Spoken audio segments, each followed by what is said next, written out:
Salut YouTube, j'espère que tu vas bien. Je te retrouve pour une nouvelle vidéo et ça va être, comme tu l'as vu dans le titre, l'Unpopular Book... Je recommence, l'Unpopular Opinion Book Tag. C'est une vidéo assez classique sur le booktube, on va pas se mentir. Et écoutez, j'avais envie de la faire aussi. Voilà. Donc on va commencer tout de suite. J'ai noté toutes les petites questions dans mon petit carnet avec mes réponses. Et voilà. On va y aller. Alors la première question, c'est un livre ou une saga populaire mais que je n'ai pas apprécié. Et là j'en ai sorti deux, clairement les deux premières qui me sont passées par la tête quand j'ai vu la question. Alors la première, c'est Le Prince Cruel de Holly Black. J'ai lu que le premier tome et vraiment je continuerai pas parce que j'ai pas du tout apprécié. Enfin il y a plein de trucs qui m'ont pas plu et voilà, je sais qu'il y a un gros engouement autour de cette saga et écoutez, tant mieux mais moi ça m'a pas plu. Et la deuxième saga, c'est la saga de la passe miroir. J'ai lu les deux premiers tomes pour le coup, et en fait je les ai lus plus pour essayer de comprendre l'engouement que parce que j'aimais ça, vous voyez ce que je veux dire. Et du coup finalement après je me suis dit que j'allais pas continuer parce que j'avais assez de livres à lire que pour m'infliger ça. Mais vraiment, pour le coup, ces deux sagas-là, je ne comprends pas l'engouement qu'il y a autour. Je peux comprendre que des gens aiment, mais que ce soit populaire à ce point. Un livre, une saga qui est détestée, mais que moi j'adore. Alors pour le coup, j'ai eu assez de mal à trouver du coup la saga ou le livre en question. Et j'ai toujours pas trouvé d'ailleurs. Du coup, j'en ai trouvé quand même un. Alors c'est le premier tome de La Duperie de Guenièvre qui est sorti début d'année chez De Saxus. Et écoutez, moi j'ai adoré, j'ai eu un énorme coup de cœur sur cette saga et la majorité des avis que j'ai vu passer sont très négatifs. Donc voilà, je sais pas si c'est la saga hyper détestée, mais en tout cas c'est un livre que pour lequel j'ai eu un énorme coup de cœur et dont j'ai vu énormément d'avis négatifs. Donc voilà. Ensuite, un triangle amoureux dont le personnage principal ne finit pas avec celui que je voudrais. Et pour le coup, je vais même pas répondre à cette question. Je sais, j'ai des idées, mais je vais pas y répondre en vidéo parce que c'est un peu du spoil, je trouve. Donc, si jamais vous voulez en discuter, je vous invite à venir me parler sur Instagram, mais je vais pas le dire là. Alors, un genre littéraire pour lequel j'ai le moins d'attirance. J'aurais dit instinctivement la romance, mais finalement, je me rends compte que j'en lis quand même, donc c'est pas vraiment le cas. Et le genre littéraire pour lequel j'ai le moins d'attirance et que je veux pas lire du tout, c'est tout ce qui est feel good. Chick lit, romance de Noël, enfin à partir du moment où il y a quelque chose avec des bons sentiments et un peu je sais pas comment dire un livre qui veut m'apprendre ce qu'est le bonheur par exemple ou comment être bien ou j'en sais rien, c'est quelque chose qui m'énerve et je trouve pas ça hyper réaliste donc voilà, le feel good c'est pas pour moi. Donc je préfère même pas en lire. Et aussi la dark romance, j'en ai lu pour le coup et pareil c'est pas pour moi du tout.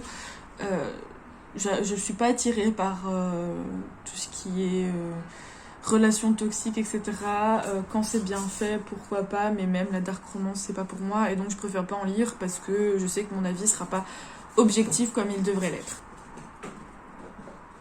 Si vous entendez des bruits, c'est l'autre zozo qui court dans tous les sens. On a donc un personnage qui est très aimé et que moi je n'aime pas. Et là j'en ai sorti deux. Le premier, c'est un personnage d'une trilogie que j'ai lu très récemment. C'est le Darkling en fait. Je crois qu'il y avait quand même un engouement autour de ce personnage, même avant la série, qui a été du coup accentué par l'acteur. Mais franchement, je le trouve pas ouf quoi. Je trouve qu'il y a quand même des méchants beaucoup plus intéressants que lui. Il est assez plat, je trouve qu'il a pas vraiment de charisme. Donc vraiment pour le coup je comprends pas qu'on puisse crusher sur lui. Mais bon, encore une fois chacun ses goûts. Et pour l'autre c'est pareil, Cardan d'encore Le Prince Cruel. J'aime pas du tout ce personnage. Je trouve qu'on lui pardonne beaucoup trop de choses alors que le gars c'est quand même un harceleur. Enfin bref. Tout ce qu'il a vécu ne justifie pas son comportement et vraiment encore pareil, je comprends pas trop qu'on puisse crusher sur lui, mais pareil, les goûts et les couleurs ça se discute pas. Alors sixième, un auteur populaire que moi je n'aime pas, donc j'en ai trouvé deux. Ça veut pas dire que je ne respecte pas leur travail, je comprends que des gens puissent aimer, mais c'est juste que c'est pas mon style. Il y a Amélie Nothomb, donc j'ai lu un livre d'elle, je saurais même pas vous dire lequel, je trouve qu'elle a une écriture très particulière, faut quand même accrocher et vraiment j'accroche pas du tout, mais voilà, ma mère est super fan donc ça dépend des gens. Et le deuxième auteur c'est Guillaume Musso que je lisais quand j'avais 14-15 ans j'aimais bien, mais finalement au fur et à mesure de... Enfin, plus j'ai grandi, plus je me suis rendu compte que c'était plus trop ce que je voulais. C'était trop...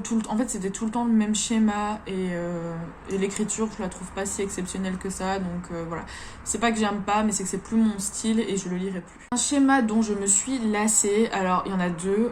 Déjà, le premier va peut-être vous paraître bizarre, mais je trouve que c'est toujours des héroïnes dans les young adultes, dystopiques, fantasy, tout ça, même encore dans les adultes. Je trouve que maintenant il y a il y a plus trop de personnages masculins principaux, et c'est vrai que des fois j'aimerais bien que ça change et avoir un point de vue masculin en personnage principal plutôt que toujours des meufs. Mais bon, écoutez, c'est très bien, hein, en soi c'est bien d'avoir des filles badass, hein, et des femmes fortes, etc. Mais des fois j'aimerais bien que ce soit un homme. Et un autre, là c'est même pas que je me suis lassée, c'est que j'en ai marre, vraiment ça me saoule.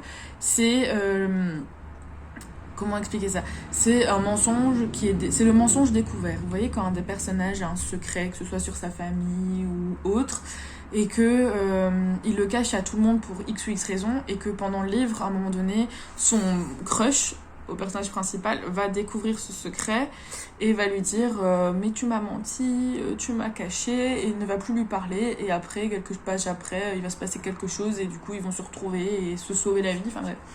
Mais en fait, c'est ce moment, la discussion, où le gars lui dit mais tu m'as trahi, pourquoi tu me l'as pas dit? Mais il fait ce qu'il veut, s'il a pas envie de dire tous tes secrets, que tu sois triste parce qu'il t'a pas fait confiance, c'est normal, mais t'es pas obligé de partir en claquant la porte et en t'énervant et ne plus lui parler pendant 3 mois. Enfin, c'est énervant ce genre de truc, et en fait je crois que ça m'énerve parce que ça arrive tout le temps.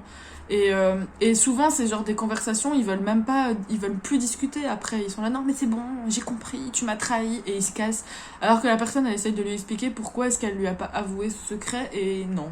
Et en fait, c'est ça qui m'énerve, c'est ce manque de communication.